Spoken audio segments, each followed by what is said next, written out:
आता ही इथं बाजूला फोडायसारखं असतं ही दादऱ्या. तर ह्याला काय करायचं,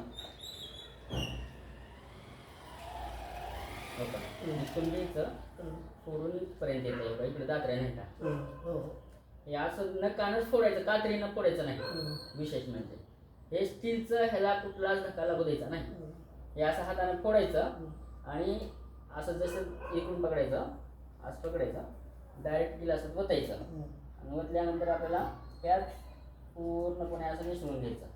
कुठलाच अंश ठेवू नका ह्याच्यामध्ये बरं का, औषधाचा कुठलाच अंश थोडासा ठेवायचा नाही. पूर्णपणे घ्यायचं पिळून, त्याला असं करायचं, पिळे मारून ह्याच्यामध्ये मिक्स करायचं पाण्यामध्ये.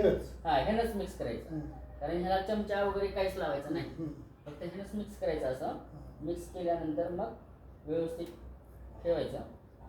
2 गिलास करून तसंच म्हणजे 2 गिलास करायचं पुन्हा पाणी, थोडं पाणी वाढवायचं नंतर. त्याच्यानंतर तुम्हाला जसं जमतंय, म्हणजे जास्त कडक जर लागलं तर तुम्हाला थोडंसं पाणी मिक्स करून व्यवस्थित घ्या. आणि जसं आपण चहा पितो सकाळी, कमीत कमी 15 ते 20 मिनिटामध्ये सकाळी निवांत तुम्हाला वेळ भेटतं व्यवस्थित, तर सकाळी 15 ते 20 मिनिटामध्ये जसं चहा पितो आपण, सिप सिप सिप करून दमानं 15-20 मिनिटामध्ये याचा वापर करायचा तुम्ही, बरोबर. मग त्याच्यानंतर कमीत कमी कोमट पाण्यामध्ये अर्धा 1 तास ह्याच्यावर काहीच खायचं नाही. तर तुम्हाला म्हणजे सांगायचं माहिती राहावं ह्याच्यासाठी, एक अर्धा पाऊण तास 1 तासापर्यंत तुम्ही काही खायचं नाही. आणि त्याच्यानंतर मग तुम्ही कंटिन्यू तुमचं रेग्युलरमध्ये करू शकता, दात घासणं वगैरे. ठीक आहे.